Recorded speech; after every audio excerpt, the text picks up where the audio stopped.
of the art of bodybuilding, trainer par excellence, and former Mr. Universe, Mike Menser. Not infrequently, I am told by bodybuilders that they enjoy the personal fashion in which my articles and books communicate to them.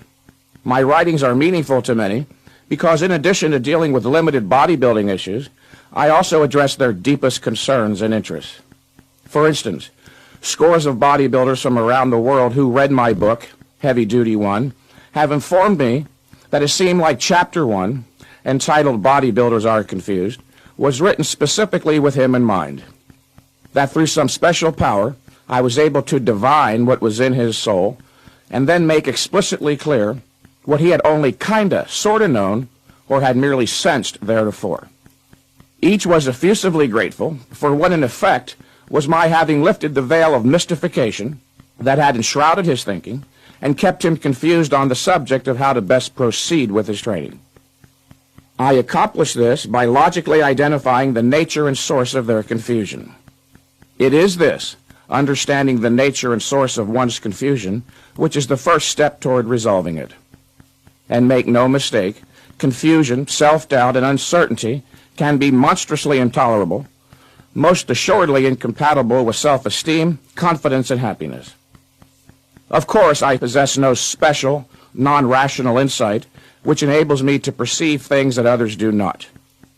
I have diligently trained myself to use logic to be able to make valid, philosophic, scientific identifications of the facts of reality, something that anyone with a normal, intact, functioning brain and the appropriate motivation can learn to do. Which brings me to the subject of the purpose of these audio tapes. It is not my intention to merely provide the listener with another bodybuilding program and expect you to then blindly follow it. That would not be worth much long range.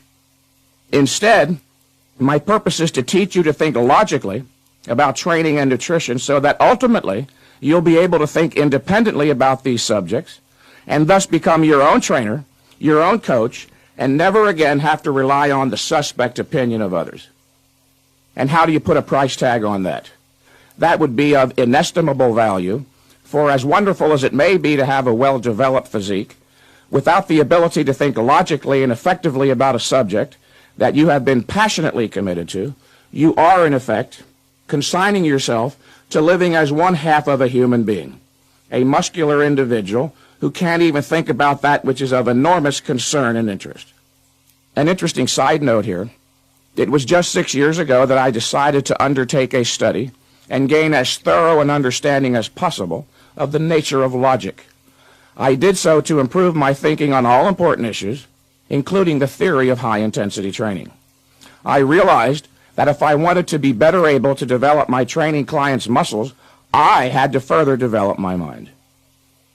In the process of learning to think logically about bodybuilding, you'll learn something about the nature of thought itself, which can then be extended to other areas of life.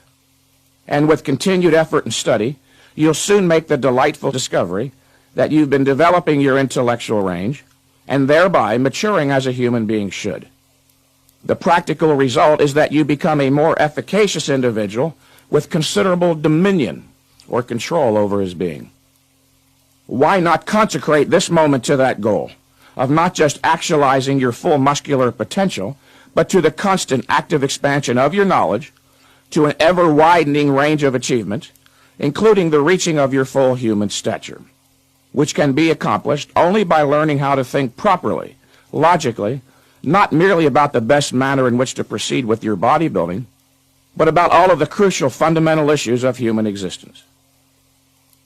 It was Aristotle, the discoverer of the laws of logic, the principles of thought, who said that a friend is that other person in whom one sees himself, one's values reflected in the person of another. Those who find my philosophy interesting and attractive share a certain mutuality of values with me, if not always on the level of explicit verbalized understanding, at least in terms of subconscious, emotional, or sense of life affinity. I find this encouraging as I have worked conscientiously over a span of many years developing my philosophy, especially that aspect of most central significance, my values, which are of a positive nature. Specifically, I value reason, objectivity, logic, knowledge, science, human progress, and happiness.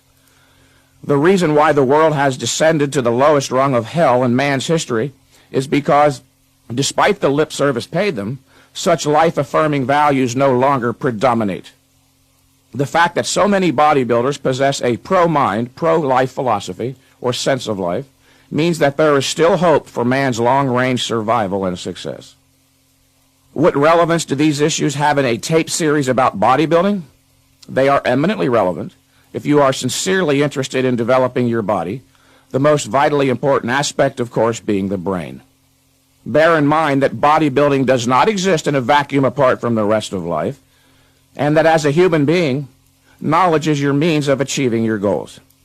So, of course, the greater your knowledge, the greater your ability to reason, the more likely you'll achieve your goals.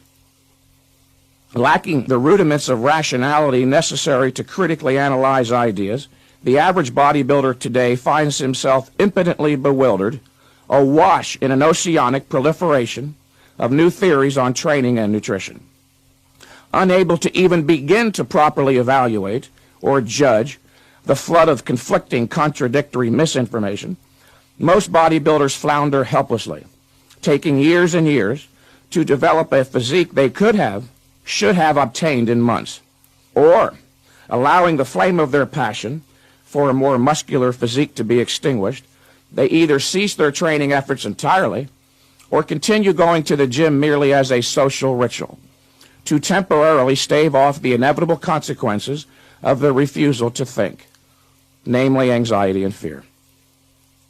Just a few days ago, while explaining to one of my local training clients the reasons for working out only once every 4 to 7 days, a man in his mid-30s, whom I've seen in the gym training every day for years, and with nothing to show for it, had apparently overheard my explanation and intoned, "Mr. Menser, what you just said about training so infrequently sounded intelligent and logical, but if I don't train every day, what else am I going to do with my time?"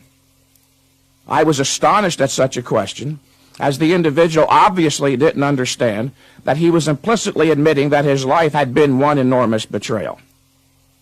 "Why, sir," I responded, "I might suggest a number of things for your consideration. Read a novel or philosophy book by Ayn Rand. Learn the laws of logic.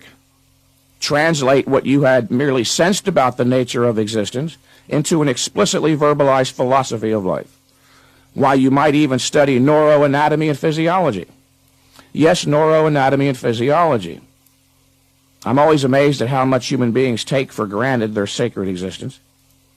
Or take up a trade, enroll in a class, go to the movies, take walks in the park. You might even learn about the true nature of romantic love. In short, you might seek to actualize your human stature." He scratched his head and said half-heartedly, "Yeah, I suppose I could find something to do." As a microcosm of the culture at large, the bodybuilding subculture, too, exhibits an appalling lack of respect for truth, knowledge, logic, and rationality.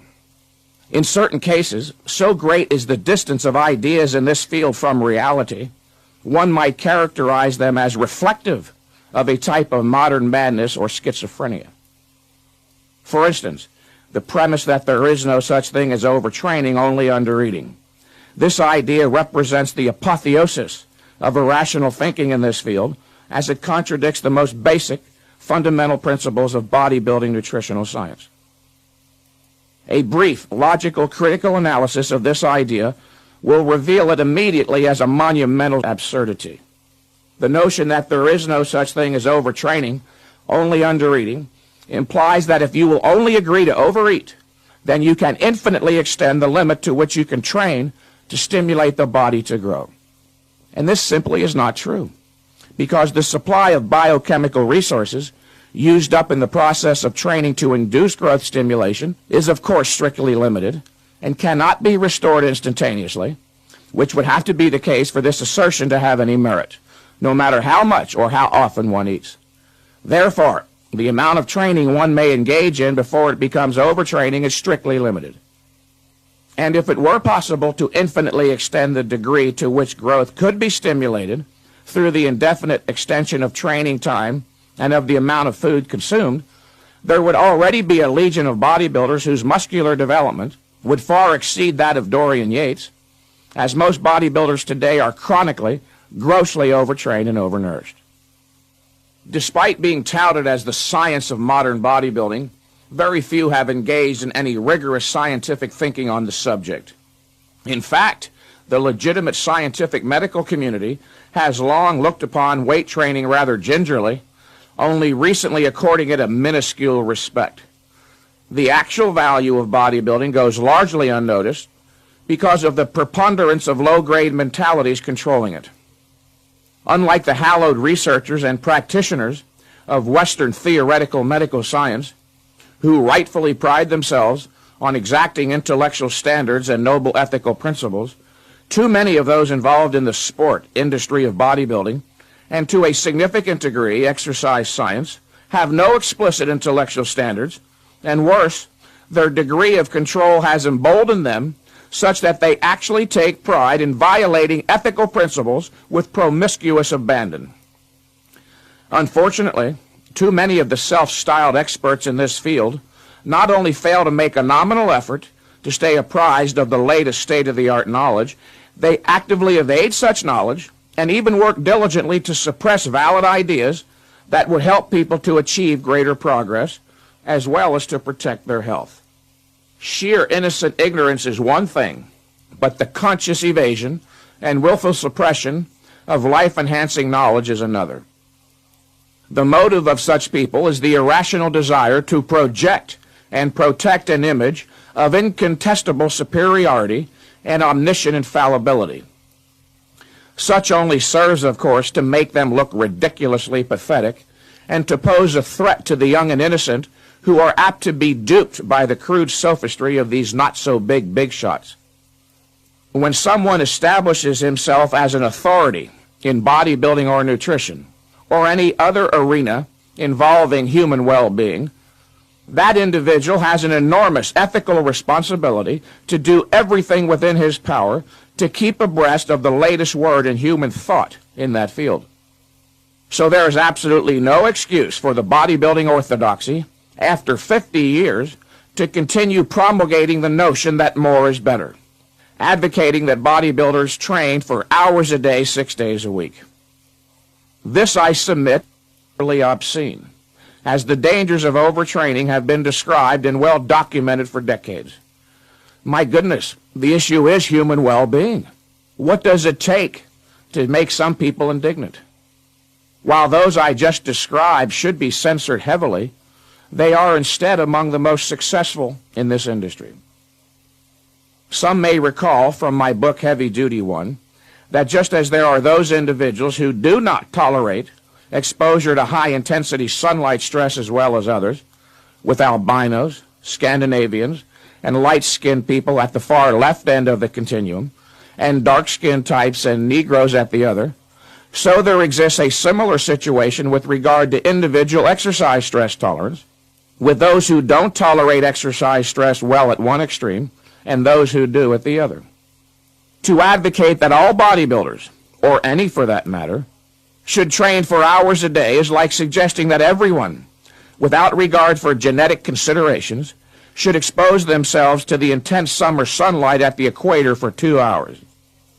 And when I speak of the dangers of overtraining, it is not merely that overtraining is counterproductive in that it hampers your training progress. It may be life-threatening, as the recent research of Dr. Kenneth Cooper indicates. This is not so difficult to understand when you consider that intense weight training is a form of stress on the human physiology. And who has to be reminded that we are all rather delicate and vulnerable as living organisms? It only stands to reason that chronic, gross overtraining could inordinately tax the overall physical system and possibly result in a breakdown where there might be a weak link such as the glandular system. Dr. Cooper, in fact, attributes the lymph cancer of Lemieux, the hockey great, as well as that of Marty LaQuarrie, the distance runner, to overtraining. While the science of productive bodybuilding exercise is not infinitely complex, there's considerably more to it than the childlike simplistic notion that more is better. As children, many gain the notion that more jelly beans are better than less, then carry that unchecked, unchallenged premise through life, and misapply it to many subjects, such as bodybuilding science. In fact, if you reflect for a moment, you'll realize that the more is better jelly bean premise is wrong too. Beyond a definite limited point, jelly beans make you sick, fat, and may cause dental problems. The premise more is better is actually an ethico-economic principle, i.e., more money, more knowledge, more values are better than less. One cannot take a principle from ethics or economics and apply it blindly to another context, such as bodybuilding, and expect any meaningful results. The premise more is better means precisely that. More is better means more is better. Look at the implicit logic, listener. There is a built-in guarantee. If 20 sets are good, 40 sets are even better, and 80 sets better still. You can't lose. The more exercise you perform, the better your progress. Again, it's a built-in guarantee. So why not just take off of work for 3 months, train 18 hours a day, and you'll reach Mr. Olympia caliber. You see now how useful logic is. It is man's method of gaining knowledge, which is, again, his means of survival, and is therefore that of most fundamental importance in human life. Man is not an instinctual creature. Instincts are a form of knowledge that are hardwired into animals, and therefore guide them automatically and unerringly. Man is a conceptual being who gains and uses knowledge only by a volitional cognitive effort. And it is because one must exercise his power of choice, exert a specific effort of will, to initiate and sustain a process of thought, that many don't do it. They apparently find the effort involved too much or not to their liking. Having been brought up in an anti-rational culture, many are not taught to value logic and thus never achieve intellectual self-sufficiency, i.e., the ability to think rationally and to judge independently. They have uncritically accepted faith as a means of knowledge. And faith is the antithesis of reason. It is the blind acceptance of ideas for which there is no rational proof or sensory evidence. And they were taught to judge not, or the secular version, to keep an open mind. The idea that one should not judge, or that he should keep an open mind, is very dangerous. It is used to keep people confused by suggesting it is a virtue to grant plausibility to anything. Obviously, not everything can be true. Instead, one should cultivate an active mind, one that treats ideas critically, seeking to distinguish truth from falsehood. The approach of most bodybuilders to training from the start amounts to little more than a blind leap into the dark. Throughout life, we all encounter innumerable theories on the subject, from religion to philosophy, to politics, to the healing arts, nutrition, and bodybuilding science. And because so few in our culture were taught to think rationally or to judge critically, most are left disconcertingly confused when confronted with the necessity of making intellectual choices, such as which training theory to employ. I realized that I was like this when I reached my late teens. Most symptomatic was my notion that if something was printed, it had to be true. I learned later that my notion was illogical, of course. Not every idea can be true, since so many of them conflict with and contradict other ideas. It was Arthur Jones who divested me of this bit of ragtag illogic when he barked, "Mike, just because something is printed doesn't mean it's true. In fact, 90% of what is printed on all subjects is outright hogwash." And now, some 25 years, considerable thought, study, and experience later, I realized Mr. Jones was being charitable. It's more like 98% of what is printed on most subjects is garbage. Understanding this is an important first step in developing one's critical ability. The purpose of my writing and communications with others, in addition to providing rational training guidance, is to help achieve an ideal society via a cultural revolution that will bring men back to reason and logic, the only means of solving the problems threatening our very survival. Wouldn't it be interesting if bodybuilders, so often thought of as mindless, were instrumental in helping save the world? But why not? After all, it was the ancient Greeks who lived not in a dark age as we are today, but a golden age, which exalted the power of man's mind, yet simultaneously idealize the beauty of the human body. Many may recall that the orienting principle of their philosophy was a healthy mind and a healthy body. If more bodybuilders would simply reappropriate some of their teeming passion to the mind, philosophy, and logic, they could literally be instrumental in helping to save or at least redirect the world onto a more rational course. The majority of those listening have heard of the Greek dictum, a healthy mind and a healthy body, which fact played a part in the naming of my new book, Heavy Duty 2, Mind and Body. As stated previously, man is not an instinctual creature, but a conceptual being. The power or health of an individual man's mind is directly proportional to his conceptual range, i.e., the number of concepts his mind has integrated, how well he understands their exact meaning, and the number of logical connections he has made among them. As a human being, you have no choice as to whether you need a conceptual grasp of reality, that is, a philosophy. To quote Ayn Rand on this matter, your only choice is whether you define your philosophy by a conscious, rational, disciplined process of thought and scrupulously logical deliberation, or let your subconscious accumulate a junk heap of unwarranted conclusions, false generalizations, undefined contradictions, undigested slogans, unidentified doubts, wishes, and fears, thrown together by chance, but integrated by your subconscious into a kind of mongrel philosophy and fused into a single solid weight. Self-doubt, like a ball and chain where your mind's wings of confidence should have grown. Close quote. The purpose of a proper study of philosophy is to gain a fully defined and consistent view of life based on a clear, first-hand understanding of objective principles. A firm intellectual grasp of objective principles is an absolute requirement to learn to think and judge independently, and thereby enable one to achieve rational goals. The most important principle one need grasp to achieve dominion over his being and to achieve his goals, whether he desires to develop larger muscles, a successful business, or a happy marriage, is the law of causality or cause and effect. It was philosophy's discovery and explicit statement of the law of causality that provided man with the intellectual base that made for the vast superiority of Western culture and its control over reality as expressed through the achievements of mathematics, medicine, physics, engineering, and all other sciences. The law of causality states that an entity can act only in accord with its own nature and cannot act otherwise. Or, a rock cannot fly, a muscle cannot grow without the imposition of the requisite stimulus, and man cannot properly exist as anything other than man, i.e., the rational animal. Those who do not possess an explicit understanding of philosophic fundamentals, such as cause and effect, have a very difficult time achieving their goals. Lacking aware of the role of fundamental principles in guiding one's life, they are, for the most part, emotionally driven instead of conceptually directed.